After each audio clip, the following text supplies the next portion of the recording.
안녕하십니까. 신인균의 국방TV 시큐리티 뉴스입니다. 자, 오늘도 우크라이나 전황 알려드리겠는데요. 이제 러시아가 우크라이나 또는 키이우 그리고 우크라이나 전역을 점령하고 항복을 받아내고 이런 계획은 이제 거의 물 건너가는 것 같습니다. 키이우에서도 키이우를 제대로 포위하지 못하고 있고 그 포위가 오히려 풀리고 있고, 그리고 남부의 최대 도시 또 항구 도시죠, 오데사를 상륙 작전을 통해서 점령하려고 했던 것 같은데, 개전 초기부터 상륙 부대가 오데사 앞바다에 대기를 하고 있었죠. 이런 것들이 전부 지금 끝나버렸습니다. 지금 이런 여러 가지 상황들, 그리고 러시아가 얼마나 황당한 바보 같은 이런 전쟁을 했는지, 얼마나 준비 안 된 군대였는지, 그리고 또 얼마나 대단한 장비, 제가 봤을 때 한 조 단위급의 엄청난 장비를 지금 우크라이나에게 뺏겼어요. 그것도 그냥 주다시피 했죠. 제가 봤을 때 이게 돈으로 치면 수조 원어치 가치, 무기로 바꾼다면 F-16 전투기 신품으로는 한 20대 정도, 중고품으로 한 100대 정도 하고 미국하고 딜을 칠 수도 있을 정도의 엄청난 걸 지금 또 우크라이나가 습득을 했는데, 관련한 소식들 알아보겠습니다. 자, 신인균의 국방TV, 군사TV 구독, 알림, 좋아요 눌러주십시오. 자, 3월 14일 전황인데요. 우크라이나 총참모부의 발표입니다. 전과 병력은 일주일째 거의 그대로입니다. 왜냐? 카운트가 안 되는 거예요. 전차는 총 389대, 그래서 전차는 하루에 15대를 더 격파를 했고, 장갑 차량은 40대를 더 격파해서 총 1926대, 그리고 야포는 12분을 격파를 했고, 그래서 총 213문, 대공무기는 그대로고요. 항공기는 7대를 격추했습니다. 야포가 12문이 격파됐다라고 하는 것은, 이게 우크라이나 특수부대가 후방으로 침투를 아주 활발하게 하고 있다라는 말이 됩니다. 왜냐하면 그동안에 야포 해봐야 하루에 3문, 4문 이런 식으로 격파를 했죠. 왜? 야포라고 하는 것은 후방에 있으니까. 이 전선, 싸우고 있는, 얼굴 맞대고 싸우고 있는 지역으로부터 최소 15km에서 20km 정도 후방에 포병부대가 있죠. 그런데 그 포병부대가 털렸다고 하는 것은, 오늘 말씀드린 것처럼 12문 이 정도 되면 한 개 대대가 지금 작살이 났다는 말인데, 이 정도 되면 우크라이나 특수부대가 여러 군데로 후방으로 적극적으로 침투해서 러시아군의 포병부대를 격파를 하고 있다라는 것이 되겠죠. 자, 이런 상황에서 주요 전선 상황은 어떻게 되냐? 일단 이게 우크라이나 총참모부의 발표이기 때문에 제가 이 멘트는 믿거나 말거나 믿어야 되는지 모르겠는데, 러시아의 특수부대가 아주 전국적으로 집단 항명을 하고 있다. 나 이런 부대, 이런 전쟁은 안 간다 라고 하는 집단 항명을 여기저기서 하고 있다 라고 우크라이나 총참모부가 밝혔는데, 이건 액면 그대로 다 믿기에는 조금 힘들다. 그렇지만 그런 움직임이 조금이라도 있었으니까 이런 말을 했지 않을까라고 생각이 되고, 러시아가 벨고로드에 군사재판소를 설치했다고 합니다.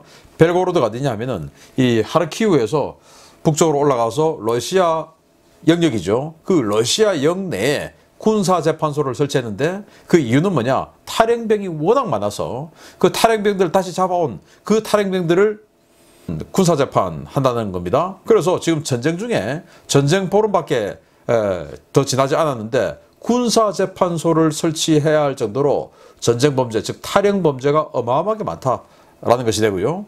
그리고 우크라이나가 마리우폴 지역의 시가지 탈원 지역을 확대해 나가고 있다고 합니다.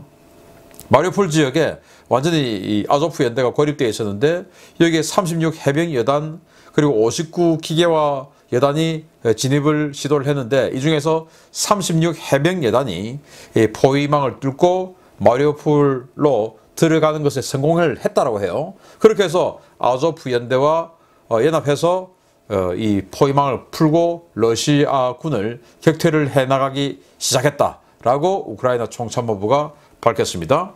그리고 러시아가 브로바리 지역의 고립을 타개하기 위해서 총력전을 펼치고 있는데, 브로바리가 키우의 북동쪽이 되겠죠. 이 북동쪽 지역, 며칠 전에 여러분들 아마 보셨을 겁니다. 이 우크라이나군의 매복에서 시가지에서 기갑부대가 완전히 그냥 전멸해 나가는 그 장면들, 포격을 받아서. 그래서 그 기갑부대 연대장 전사했지 않습니까? 바로 그 지역이 브로바리인데, 여기에서 지금 러시아군이 포위가 되어서 고립이 되고 있는데, 이걸 고립을 타개하기 위한 작전을 아주 크게 준비하고 있다. 그건 제가 좀 이따가 지도를 보면서 다시 설명을 드릴 테고요. 그리고 체르니우, 수미 이 시내 폭격이 극심하다. 왜? 점령을 해야 되는데 점령을 못하니까 이 수미와 체르니우는 지금 뭐 개전한 지 이 보름이 지났음에도 불구하고 아직도 점령을 못하고 있죠. 그래서 이제는 포격으로 지금 하고 있는 중이다. 그리고 러시아가 캄차카 반도에 주둔하고 있는 제40 해군 육전단 해병대죠. 이걸 지금 비행기를 태워서 세바스토폴 즉 크림반도로 보내고 있다라는 거예요. 캄차카 반도가 어딥니까? 알래스카 마주보고 있는 그쪽 아닙니까? 그 알래스카 마주보고 있는 이 태평양의 북쪽에 있는 이 캄차카 반도 주둔하는 이 해병대를 지구 반대편에 있는 우크라이나 쪽으로 지금 비행기 태워서 크림반도로 보냈다 이거예요. 그 정도로 어제는 제가 말씀드렸죠. 극동 지역에 있는 수호이 35 부대를 지금 이쪽으로 우크라이나 쪽으로 빼서 벨라루스에 배치를 해서 시드 작전, 즉 방공망 제압 작전을 하고 있다라는 것이고, 오늘은 지금 이 전투기들도 다 보냈고 이제는 해병대까지 이쪽으로 빼서 보낼 정도로 완전히 병력 부족, 뭐 이런 것들이 극심하다라는 것을 알 수가 있습니다. 그리고 우크라이나가 하르키우 후방의 러시아 보급시설에 포병과 특작 부대를 동원해서 치명타를 이겼다고 하는데, 하르키우 있지 않습니까? 하르키우에서 러시아 쪽으로 가서 러시아 영내에 있는 아주 규모가 큰 보급시설을 이 특수부대들이 들어가서 그냥 박살을 내버렸다 이거예요. 보급시설 박살나면 그 보급시설이 감당하는 전방에 추진해 있는 전투부대들은 그냥 끝나는 것이죠. 뭐 여러분들 그 역사를 좋아하시는 분들 잘 아시겠지만 중국의 그 삼국지 연의에서도 조조가 원소에게 세력이 약했고 뭐 1대1로 붙으면 졌을 그런 전력이었음에도 불구하고 관도대전에서 극적인 역전승을 할 수 있었던 이유는 뭐냐? 바로 굴량고로 창고를 그 오소에 가서 태워버렸기 때문 아니겠습니까? 그래서 마찬가지로 이것도 우크라이나 특수부대들이 후방에 들어가서 러시아 영내에 들어가서 거기에 있는 보급기지를 털어버렸다. 이제는 그 지역에 들어가 있는 이 하르키우 쪽에서 공격을 하고 있는 러시아군의 상황은 아주 급전직할 것이다. 왜? 보급이 안 되니까. 그리고 호스토멜, 이 호스토멜이 바로 키우 북서쪽에 있는 공군기지죠. 비행장입니다. 여기에 러시아군의 지휘부가 있었고 그 지휘부를 특수부대들이 가서 털어버렸죠. 그래서 지휘부 도망갔고 그런 상황에서 그 비행장을 회복하기 위해서 우크라이나의 72 기계화 보병여단이 들어가서 호스토멜을 지금 다시 뺏어오고 있는 중이다 라고 우크라이나 총참모부는 밝혔는데요. 여기에 대해서 그럼 러시아는 뭐라고 이야기하냐? 러시아는 이 전황에 대해서는 별 말이 없어요. 왜? 지고 있으니까 할 말이 없죠. 뭐 부끄러워서 이거 할 말이 있겠습니까? 할 말 없고 단지 러시아 국방부는 똑같은 말만 되뇌이고 있는데 뭐라고 하냐? 우크라이나가 철새를 이용해서 인수공통 바이러스를 유포하려고 하는 것을 자신들이 막아냈다 라고 이야기를 하는 겁니다. 인수공통 바이러스, 바로 박쥐로부터 사람이 감염됐다. 원래 짐승과 사람은 이종이기 때문에 감염이 안 돼야 되는 게 정상인데 그걸 우한에서 감염되게끔 만들어가지고 이제 그게 뭐 유출이 됐다라는 거 아니겠습니까? 그런 것처럼 이 우크라이나에 있는 생물학 어떤 연구소에서 이 전 세계적인 재앙을 만들어내기 위해서 철새를 가지고 사람들에게 감염시킨다. 철새가 뭐 어디든지 막 다니니까 그래서 감염력을 엄청 높게 만든 그런 바이러스가 있었는데 그걸 때려서 우리가 없애버렸으니까 이게 얼마나 인류를 위한 우리는 성전을 한 거냐. 그러니까 우리를 비난하지 마라 라고 이제 그 명분을 뒤늦게 지금 뭐 이야기를 하고 있는데 뭐 통하지 않죠. 아무튼 이런 상황인데 제가 지도를 보면서 자 여기를 잘 보십시오. 이게 어제의 전황도예요. 어제 전황도인데 제가 뭐 두 가지 세 가지만 딱 그 말씀을 드리겠습니다. 자 여기 키우 북동쪽에 빨간색으로 동전처럼 동그란 빨간색이 있습니다. 이 지역이 바로 키우를 치기 위해서 집결해 있는 러시아군이죠. 이 동전 모양을 기억하십시오. 그리고 여기 체르니우가 있는데 체르니우가 노란색입니다. 이 체르니우를 포위를 하고 있죠. 그런데 이 모양이 거의 열흘째 지금 변하지 않고 있어요. 즉 체르니우가 이렇게 포위를 해서 때리고 있는데도 열흘째 함락이 되지 않고 있다는 말입니다. 그런데 여기 이 모양을 잘 보십시오. 여기 이제 까만색 이 도로 모양의 조금 이렇게 삐져나와 있는 빨간색이 있습니다. 그리고 여기를 잘 보십시오. 이렇게 되어 있었는데 제가 어제 말씀드린 것처럼 이 체르니우를 방어하던 기계화 부대가 나와서 이 니즌과 이 밑으로 해서 이런 식으로 연결을 시켜버렸다 라는 말씀을 드렸죠. 그래서 이런 식으로 연결을 시켜버리니까 여기 있는 이 동전 모양의 집결해 있는 러시아 병력이 굉장히 위험해진 것이죠. 이제 이런 상황이 되니까 다시 이 니즌 쪽으로 우회에 들어가서 백을 해서 단절되어 있는 이 보급선을 다시 이어야 되는 것이죠. 그래서 이 변경되는 모습을 보여드리겠습니다. 이게 어제인데 이제 오늘 전황은 이렇게 되는 겁니다. 왼쪽은 거의 똑같죠. 그런데 아까 동전 모양이 이렇게 거꾸로 올라가서 마치 코끼리 코처럼 변했습니다. 즉 지금 여기가 우크라이나군이 끊어버리니까 큰일 났죠. 그래서 다시 이 연결선을 이어야 보급을 받고 생존을 할 수가 있고, 안 그러면 완전히 그냥 고립되어서 전체적으로 거의 군단급 포로가 될 우리가 있으니까 다시 이렇게 이어서 뒤로 지금 진격하는 모습을 볼 수가 있고, 체르니우도 아까 보셨다시피 이렇게 그냥 동그랗게 270도 정도만 포위를 하고 있었는데, 열흘째 그 모양을 하고 있었는데, 지금 이 지역을 이렇게 니즌 지역, 이 지역을 우크라이나군이 장악해버리니까 여기 있는 이 부대를 구해야 되지 않습니까? 군단급 부대를. 그래서 체르니우를 공격하기 위해서 계속 때리고 있다가 갑자기 이제 우회 기동을 하는 거예요. 그래서 이 밑으로 지금 이 도로를 타고 내려오는 기동을 시작했다. 그리고 이쪽도 뭐 이런 식으로 해서 아까는 뭐 거의 연결이 나와 있는 게 없었지 않습니까? 보시다시피 없었죠. 그런데 지금은 이렇게 우회 기동해서 체르니우는 포기를 하고 함락을 포기하고 지금 이 부대를 구하기 위해서 이런 식으로 두 갈래로 부대를 기동을 시켜서 이 부대를 구하기 위한 노력을 하고, 이 부대 자체도 다시 후퇴를 해서 고립을 타게 하려는 노력을 하고 있다라는 모습을 볼 수가 있습니다. 그래서 이 키우 서쪽에서는 포위망을 뚫지 못하고 계속 격파당하고 있고, 여기에서 이제 호스토멜 지역에서 역습을 당하고 있고, 그리고 동쪽에서는 이런 식으로 오히려 역포위를 당하고 있고, 이런 상황이다. 그것이 지금 전황도에 그대로 나타나고 있다라는 모습을 볼 수가 있습니다. 자, 그러면서 러시아군이 얼마나 한심, 황당한지, 그리고 오데사 상륙작전 어떻게 됐는지 지금부터 알려드립니다. 우크라이나 전역에서 통신이 두절되고 작전 내용이 유출되어 곤혹을 치르고 있는 러시아군이 비화 전화기를 통째로 빼앗긴 데 이어서 소부대 전술 무전기로 보안이 전혀 안 되는 중국제 무전기를 사용하고 있었던 것이 드러났습니다. 우크라이나군이 어떻게 러시아군의 일거수 일투족을 알고 싸웠는지 그 비밀이 하나씩 드러나고 있습니다. 우크라이나를 침공한 러시아 부대가 개전 초 현지 유심 카드를 꽂은 휴대전화로 통신을 유지했다는 사실이 알려져 충격을 주고 있는 가운데, 이번에는 중대급 이하 소부대 전술 통신기도 보안이 전혀 안 되는 장비를 사용하는 것으로 드러났다고 디펜스 익스프레스가 우크라이나군 소식통을 인용해 보도했습니다. 소식통에 따르면 러시아군은 중대급 이하 전술 무전기로 러시아제가 아닌 중국 바오펑사 제품을 사용하고 있는 것으로 확인됐는데요. UV-82HP로 확인된 이 무전기는 통신 보안이 지원되지 않는 제품으로 드러났습니다. 영국 왕립연구소는 이번에 사용이 확인된 바오펑 UV-82HP 무전기는 VHF와 UHF 대역을 사용하는 일반 무전기로 암호화 대책이 적용되지 않아서 비화 통신이 불가능한 장비다 라고 지적했습니다.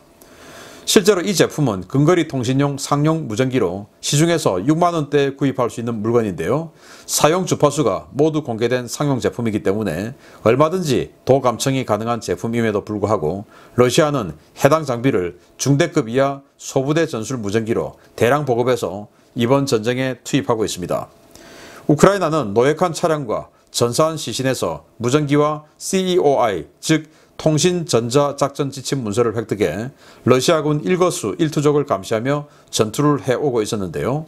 전쟁이 길어지면 길어질수록 하나씩 노출되는 러시아군의 황당한 실태, 정말 이런 나라가 어떻게 군사대국으로 군림해 올 수 있었는지 의문입니다. 아니, 이 무전기를 사용했다라는 거예요. 이게 지금 노획한 장비인데, 이 무전기, 그럼 무전기니까 좋은 거지. 그게 아니고요. 이 무전기가 이런 겁니다. 바로 이 모델인데요. 지금 여러분들 이거 G마켓에 검색하면 나옵니다. 그냥 64,000원 제가 방금 검색하는 게 64,000원이네요. 그냥 개인이 한 개 사면 64,000원이면 뭐 수백 개, 수천 개 사면 엄청나게 싸게 살 수 있었겠죠. 그걸 그냥 분대급 단위로 몇 개씩 나눠주고 뭐 채널 1번은 1분대, 2번은 뭐 이렇게 해가지고 중대 단위 통신을 이걸로 하고 있었던 겁니다. 자, 그러면 이걸 이제 노획을 했습니다. 노획을 안 해도 이 뭐 상용 전파니까 너무나 뻔하죠. 그래서 전파 이거 돌리다 보면 주파수 돌리다 보면 딱 걸리죠. 그렇게 해서 다 듣고 있는 겁니다. 그래서 야 1분대 뭐 좌로 진격해, 2분대 뭐 우로 기동해, 다 듣고 알고 있는 것이죠. 또는 중대급이니까 야 1소대 그러면 뭐 전차가 4대가 있다. 1소대는 저 마을의 우측으로 기동해서 들어가. 2소대는 중간으로 들어가. 3소대는 우회 기동해서 뒤를 쳐. 다 알고 있는 것이죠. 그럼 뭐 뒤에 가서 매복하고 대기하고 다 하는 것이죠. 이걸 하고 있었다. 근데 상용 무전기예요. 군용은 암호화되어 있고 그리고 매일 주파수가 도약해서 주파수가 계속 변합니다. 또 코드를 매일 바뀌는 코드를 집어넣지 않으면 그 주파수를 찾을 수도 없어요. 그리고 그게 매일일 수도 있고 매 시간 또는 뭐 몇 시간 단위로 바뀔 수도 있습니다. 그건 부대 마음이에요. 그런 식으로 우리가 하는데 여러분들 군대 다녀오신 분들 중에서 통신병 있으실 겁니다. 통신병이 아니라도 통신병이 옆에 있는 걸 본 분도 있을 겁니다. 그 통신병이 목에 뭐 걸고 있죠. 그거 보면 굉장히 복잡한 이상한 뭐 적혀 있습니다. 그게 바로 주파수 도약하는 그 암호화 문서죠. 그 매일 바뀌는 거예요. 그거 한국군 통신병을 예를 들어서 북한군이 사로잡았다. 그 사로잡아야 별 소용도 없습니다. 계속 바뀌니까. 그걸 이제 우리는 이런 식으로 뭐 99K, 96K 가지고 그런 식으로 무전하는데 아니 러시아군은 이거 가지고 그냥 하는 겁니다. 예를 들어서 우리가 사고가 났습니다. 그럼 경찰서에서 무전을 합니다. 어느 지점에 사고 났다. 그런데 가보니까 레카차가 먼저 와 있어요. 이런 설이 있지 않습니까? 레카차들이 경찰 무전을 도청하고 있다. 그래서 레카차가 경찰차보다 먼저 와서 그 사고 난 차를 끌고 가는 그런 것처럼 이게 군사용 주파수가 아니기 때문에 얼마든지 도청할 수 있죠. 주파수 만들다가 걸리면 되는 거니까. 그런데 그렇게 되면 안 되죠. 그런데 러시아군은 이런 식으로 사용하고 있다. 그래서 사로잡아서 통신전자작전 지침문서라고 봤는데 사실 그것도 아니죠. 왜? 이 무전기 그냥 일반 상용 무전기를 사용하는 단지 호출부호 예를 들어서 뭐 독수리 1은 뭐 대대장이다, 독수리 2는 뭐 부대대장이다, 뭐 이런 거나 적혀 있지. 우리 무전병들이 가지고 다니는 그 복잡한 설명해줘도 알지도 못하게 생긴 그런 복잡한 그 코드도 아니에요. 정말 한심하게 전쟁한 것이죠. 아니 무전이 통신이 얼마나 중요한데 이런 통신을 이런 상용 장비로 했다. 정말 기가 막히죠. 그러니까 다 들켜서 우크라이나군에게 역습을 당해왔던 겁니다. 황당합니다. 두 번째입니다. 더 황당합니다.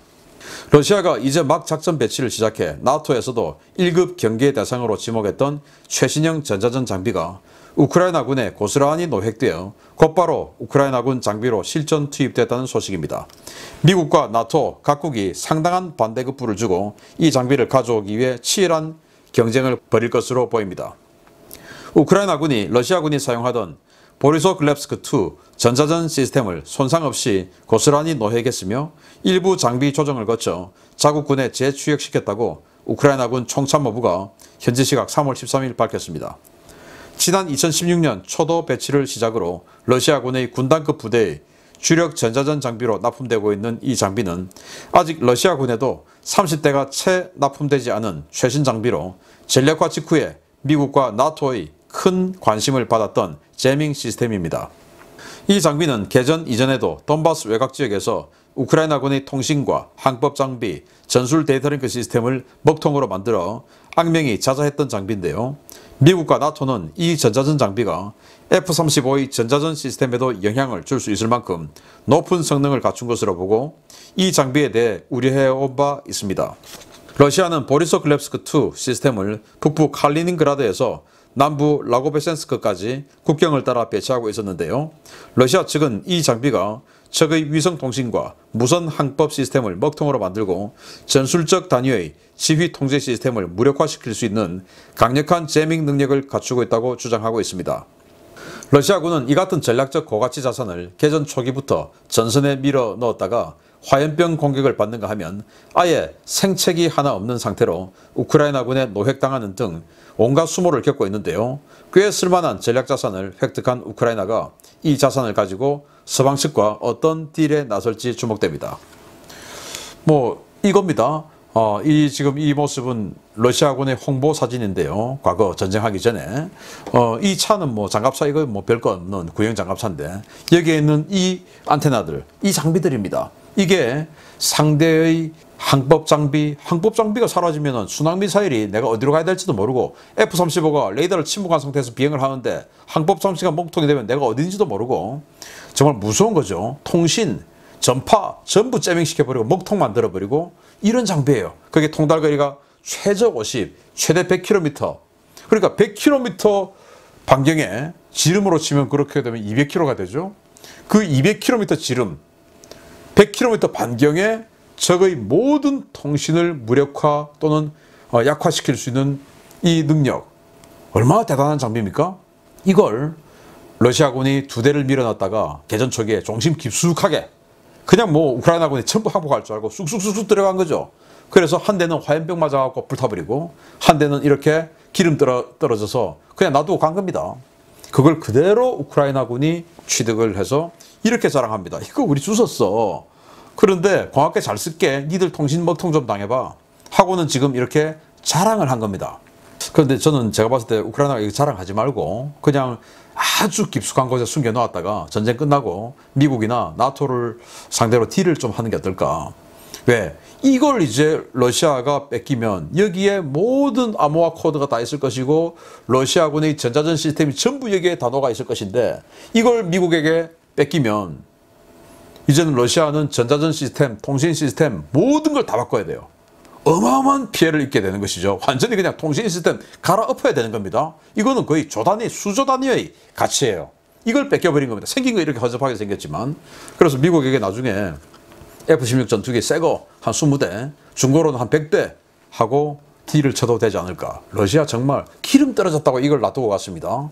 생전에 교육도 안 시켰나 보면 불을 지르고 갔어야 되는데 참 기가 찬 것이죠. 참 이런 러시아군이 오데사를 먹으려고 하다가 오데사 상륙 포기했습니다. 보겠습니다. 결국 러시아가 오데사 상륙을 포기하기로 결정한 것 같습니다. 오데사 앞바다에 진을 치고 있던 러시아 상륙 함대가 진을 풀고 흩어졌으며 이들 중 상당수가 세바스토폴로 돌아온 것으로 확인되었습니다. 이제 오데사 방면의 5개 예단 중 일부가 타 지역 반격 작전에 투입될 수 있을 것으로 보입니다. 오데사 상륙 작전을 위해 2주 가까이 오데사 인근 해안에 대기 중이던 러시아 해군 상륙 함대가 진을 풀고 해산했으며 이들 가운데 상당수가 세바스토폴로 돌아온 것이 상업용 위성사진을 통해 확인되었습니다. 러시아 함대는 현지 시각 3월 10일 저녁에 우크라이나 남부 해안 도시 오데사 인근 해역에서 함수를 돌리기 시작해 현지 시각 3월 12일부터 차례로 세바스토폴 해군기지에 입항하고 있는 모습이 포착되었습니다. 총 8척으로 구성되었던 이들 함대 가운데 로프차급 상륙함 한 척은 함대에서 이탈해 루마니아 방면으로 진출했고 개전 초 우크라이나군 국경수비대가 격렬하게 저항했다가 철수한 지비니 섬에 상륙해 현재 섬을 장악한 것으로 확인되었습니다. 나머지 7척은 순차적으로 세바스토폴 항에 입항하기 시작했는데요. 러시아 상륙 함대의 이번 회항은 우크라이나의 강력한 방어선 구축과 기상 악화 등 여러 악조건이 겹친 상태에서 무려 2주나 상륙함에서 바다 위에서 대기했던 해군 육전대 병력의 컨디션 악화가 가장 큰 원인으로 작용한 것으로 전해졌습니다. 러시아의 오데사 상륙 포기에 따라 이제 우크라이나는 오데사 방면에 묶어두고 있는 5개 예단 중에 일부를 빼내 미콜라이오 방면에 투입할 수 있게 됐는데요. 이르면 이번 주 중에 남부 전선에서 우크라이나군의 대공세가 시작될 것으로 보입니다. 8척의 상륙함이 오데사 앞에 진을 치고 계속 대기를 하고 있었는데 기상 안 좋고 비 오고 바람 불어서 파도 세고 또 방어가 너무나 강해 보이고 해서 상륙 못하고 결국 이렇게 돌려서 갔는데요. 자, 여기 지미니 섬이라고 루마니아 인근에 뭐 개전 초기에 뭐 용전 분타하다 다 산화했다라고 했던 그 섬, 여기 지금 상륙함이 입항을 하고 있죠. 이렇게 해서 한 척은 이쪽으로 갔고 나머지 7척은 유명한 HIS 어떤 씨가 이렇게 위성 사진을 보면서 밝혔는데요.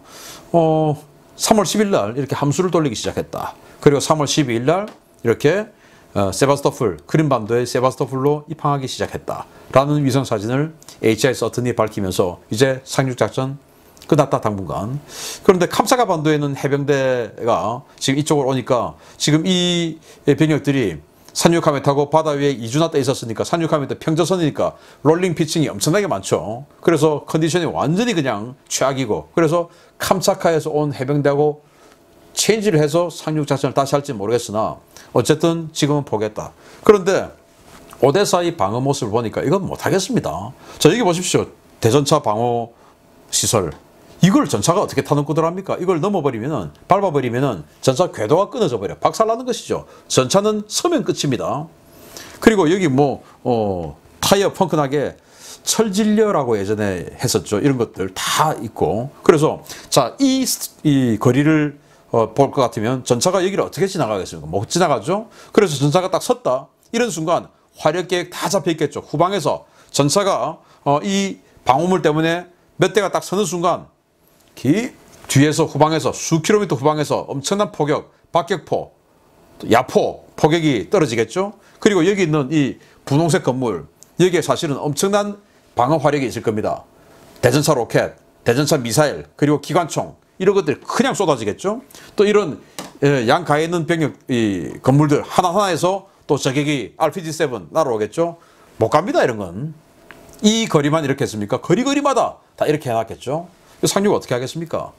그래서 러시아가 정말 이제는 이런 식으로 전역에서 흩어지고 밀리고 또 이런 격렬한 장, 이건 이제 점령하기가 힘들지 않을까라는 생각을 합니다. 러시아 빨리 포기하고 평화를 다시 되찾기를 바랍니다. 자, 신인균의 국방TV와 군사TV가 계속 알려드립니다. 구독, 알림, 좋아요 해주십시오. 마치겠습니다. 감사합니다.